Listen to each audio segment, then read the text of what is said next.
آخری دو صورتیں یہ گویا کہ قرآن مجید کے اختتام پر دو پہرے دار ہیں۔ یہ دو صورتیں ہیں کہ جو اصل میں مدنی صورتیں ہیں، نازل ہوئی ہیں مدینہ منورہ میں، اور ان کا زمان نزول کے اعتبار سے شان نزول بھی ہے کہ ان کا حضور پر ایک مرتبہ جادو کیا گیا تھا، تو اس جادو کے اثرات کو زائل کرنے کے لیے یہ آیات پھر اتری ہیں، اور حضور نے پھر جب ان کی بار بار تلاوت کی ہے تو وہ جادو کے اثرات، ایک یہودی نے کیا تھا جادو آپ پر، جس سے آپ کو چیزیں بھول جاتے تھے، کافی آپ کو دیکھ تکلیف رہی ہے۔ صحیح بخاری کے اندر یہ روایت موجود ہے۔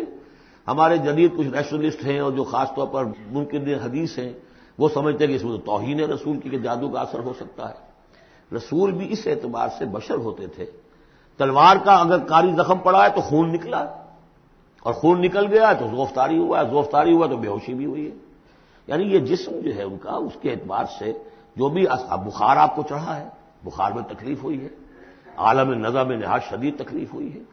تو اس حوالے سے یہ نہ سمجھیے کہ وہ بشریت کے جو لوازم ہے وہ ختم ہو جاتے ہیں، لیکن اللہ تعالیٰ کی طرف سے انہیں ایک مقام ملا ہے، ایک عصمت ملی ہے، ایک بزرگی ہے، وہ اپنی جگہ پر ہے۔ تو جادو کا وہ واقعہ بالکل صحیح ہے جو ہوا ہے، لیکن اس کے لیے اب یہ دو صورتیں ہیں، اور یہاں خاص طور پر نوٹ کر لیجئے کہ یہ معوذتین، یہ ایک صورت بھی ہو سکتی تھی، لیکن قرآن حکیم میں جو عام مزاج ہے کہ صورتیں جوڑوں جوڑوں کی شکل میں ہے، تو دو حصوں میں تقسیم کر دیا۔ اور اس کی تقسیم کیا ہے؟ ایک وہ چیزیں ہیں جو انسان پر باہر سے حملہ آور ہوتی ہیں، اور ایک چیز وہ ہے جو انسان کے اپنے اندر سے حملہ آور ہوتی ہے۔ ان دونوں کو دو علیحدہ چیزوں میں رکھ کر اور سکھایا گیا ہمیں کہ تم ہمیشہ اللہ کی پناہ طلب کرتے رہا کرو ان چیزوں کے اثرات سے، ان چیزوں کے اثرات بد سے اپنے آپ کو بچانے کے لیے۔ بسم اللہ الرحمن الرحیم، قل اعوذ برب الفلق، کہو کہ میں پناہ میں آ گیا صبح کے رب کی۔ فلق، فلق ویسے تو یہ لفظ ہم پڑھ چکے ہیں سورہ انعام میں، فالق الاصباح، رات کی تاریکی کا پردہ پھٹتا ہے اور سپیدہ سحر نمودار ہوتا ہے، یا گٹھلی، فالق الحب والنوائب، تو وہ جو گٹھلی ہوتی ہے وہ بھی پھٹتی ہے تو اس میں سے دو پتیاں نکلتی ہیں تو درخت بنتا ہے۔ اس اعتبار سے فلق سے مراد یہاں صرف صبح نہیں ہے، بلکہ جو اگلی صورت میں آ رہا ما خلق، جو بھی کچھ اس کائنات میں اس نے پیدا کیا ہے، در حقیقت وہ عدم کا پردہ چاک کر کے اس کو وجود بخشا ہے۔ عدم سے، عدم محض سے، کریشن ایکس نہیلو، بغیر کسی شے کے کسی شے کو بنانا۔ تو قل اعوذ برب الفلق من شر ما خلق، میں پناہ میں آتا ہوں اس کی تمام مخلوقات کی پناہ سے۔ اب آپ غور کیجئے، مخلوق ظاہر بات ہے خالق کی طرح کامل تو نہیں ہو سکتی، مخلوق کے اندر کوئی نہ کوئی پہلو جو ہے وہ کمی کا، تقصیر کا، نقص کا رہ جائے گا۔ تو گویا کہ ہر مخلوق میں شر کا پوٹینشل ایلیمنٹ موجود ہے۔ یہ دوسری بات ہے کہ اللہ تعالیٰ کسی کو سہارا دے دے، کسی کو تو اپنی طرف سے عصمت عطا کر دے، اپنی طرف سے خصوصی پروٹیکشن عطا کر دے، پوٹینشلی خلق جو ہے وہ گویا کہ مستلزم ہے، اس کے ساتھ شر کے اندر کا پہلو موجود ہوگا۔ قل اعوذ برب الفلق من شر ما خلق، یعنی وہ شر جو ہے خود اپنی جگہ پر کوئی علیحدہ مستقل وجود رکھنے والی شے نہیں ہے، بلکہ وہ شر جو ہے خلق کے اندر جو کمی کا پہلو ہے۔ جیسے ہم نے انسانوں کے بارے میں پڑھا، خلق الانسان من عجل، انسان کی سرشت میں جلد بازی ہے۔ خلق الانسان ضعیفا، انسان کمزور پیدا کیا گیا ہے۔ جو اس کا فطرت والا پہلو ہے، جو روحانی پہلو ہے، وہ تو ہے انا خلقنا الانسان فی احسن تقویم، لیکن جو یہ حیوانی پہلو ہے اس کا جو مادی وجود ہے، اس میں تو ضعف بھی ہے۔ ان الانسان خلق ہلوعا اذا مسہ الشر جزوعا واذا مسہ الخیر منوعا، تو یہ تمام چیزیں جو ذہن میں رکھیے۔ قل اعوذ برب الفلق من شر ما خلق، جو بھی مخلوقات ہیں ان میں سے جو بھی شر کا پہلو ہے میں اس سے اے پروردگار تیری پناہ میں آتا ہوں۔ ومن شر غاسق اذا وقب، خاص طور پر یہ رات کو ڈھانپ لینے والی جو ہے رات، اندھیرا، یہ ظاہر بات ہے اسی پھر رات کے پردے میں چوری بھی ہے، ڈاکہ بھی ہے، اسی میں پھر غول بیابانی جو ہے، شیاطین جن ہیں ان کا بھی جو حرکتیں ہوتی ہیں،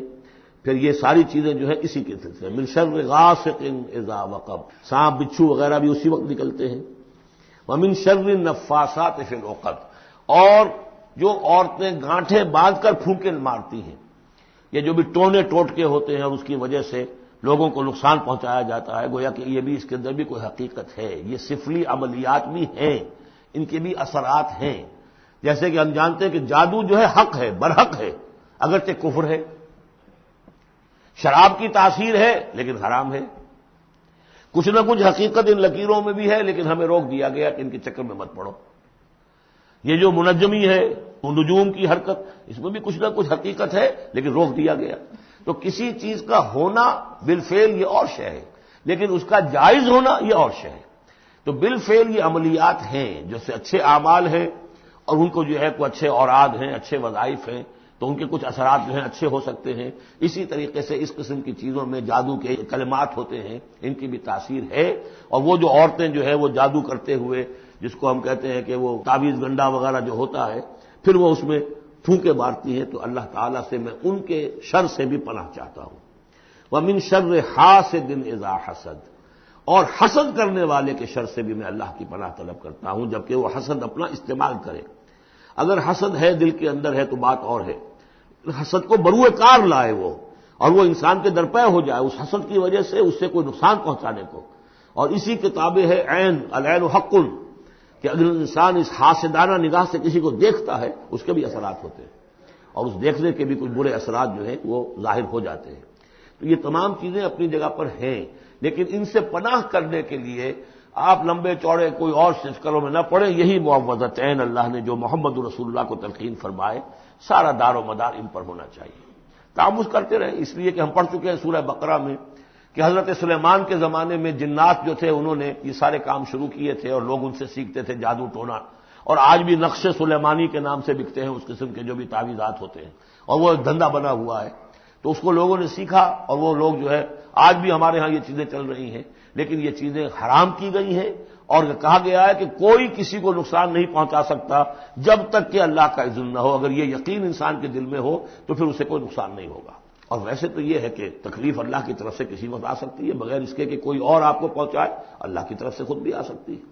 بارک اللہ لی و لکم فی القرآن العظیم و نفعنی و ایاکم بالآیات والذکر الحکیم۔